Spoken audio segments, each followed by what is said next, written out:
great. It's always.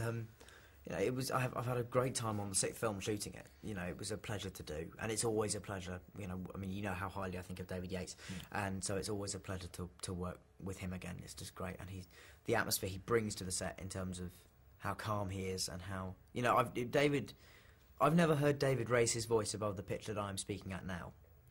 I've never heard him go beyond that. He's a very quiet man, but absolutely just lovely guy.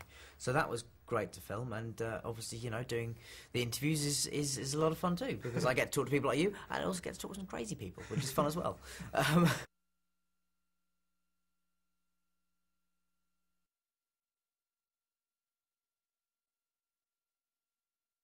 I think one major difference between Harry in the other films and Harry in this one is that in all the other films, he's always known about Voldemort, and he's always been sort of endlessly talking about what he's going to do and how he's going to get him, and sort of, vowing revenge and things.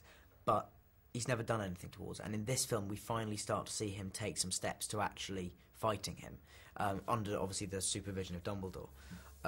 Because another progression is that he goes from being sort of, the relationship between him and Dumbledore changes from a sort of teacher-pupil relationship to a general and his soldier, and that Harry becomes Dumbledore's foot soldier, basically, is the way I've been thinking about it in this film. And he's there to do the groundwork and to get the information out of people like Slughorn and things like that. So that was a very big difference in this film, which meant I got to work with Michael Gambon loads, which was fantastic, because he's great, and he's a really good laugh as well. So.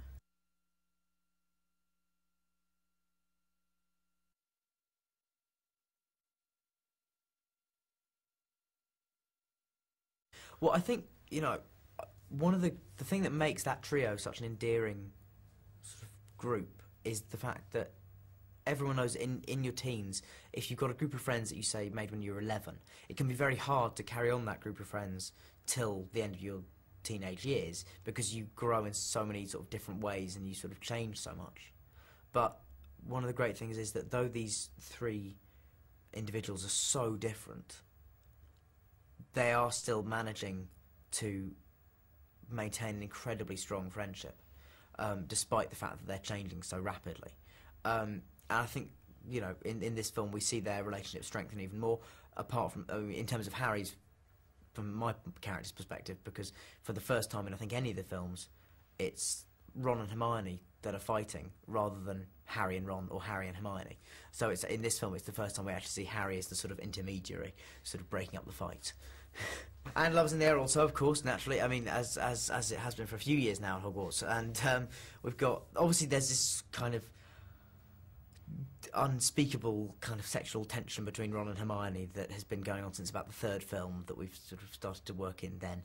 And then, but then, you've obviously got Ron and Lavender, who's Ron's girlfriend for a portion of this film, and Harry and Ginny, which is a much less comical, much more sort of tender relationship than the sort of carnal delights of Ron and Lavender.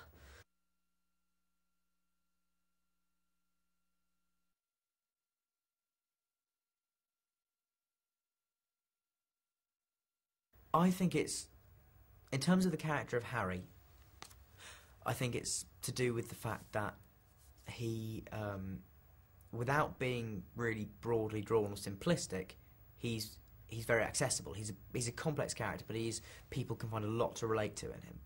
And I also think that it's to do with magic. I mean, magic is a thing that exists in all cultures, in the mythology of every country, in all cultures like that.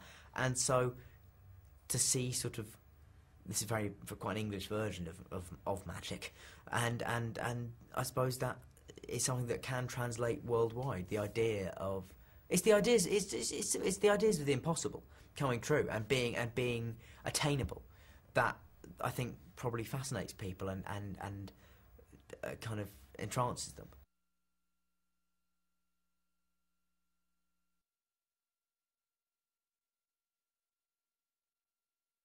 I think the way I've been brought up by my parents is it's about a work ethic, and it's about grafting, it's about working hard, and so I don't And also, a lot of actors have a very strange, in my opinion, strange view of acting, where it's almost like a part-time job, where you'll go off and you'll like do a film for 6 weeks, and then just not do anything for another, month or so, and then go off and do another film. And for me, if I'm not filming, I like to be doing other stuff to do with acting. Like I go to voice lessons and stuff like that, and you've got to constantly be getting as many strings to your bow as you can.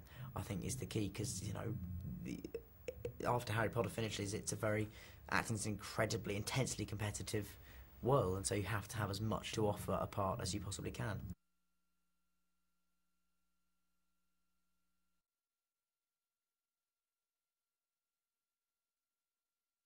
I'm really pleased, actually. It's an interesting thing, though, because a lot of people have assumed it's going to be 2 films of the normal length of a Harry Potter film, 2.5, 2 3/4 hours. I'm not sure it will necessarily be that much. It might be that it's 2 films of 1 3/4 hours or something like that. So it's going to be possibly more manageable than people think. And we are going to shoot it as one.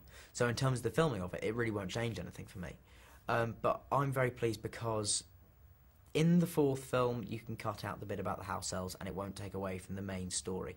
There's things in each of the books that you can get rid of, and actually it won't lessen the effect of the story in any way. However, if you take away anything from the 7th book, you miss something, because there's really, in a funny way, there's almost no subplots in the 7th book. It's one very, very direct through line in terms of the story. And if you cut any of it, well, I mean, you can't, because it's all vital. So you do really need 2 films to do the book justice, I think.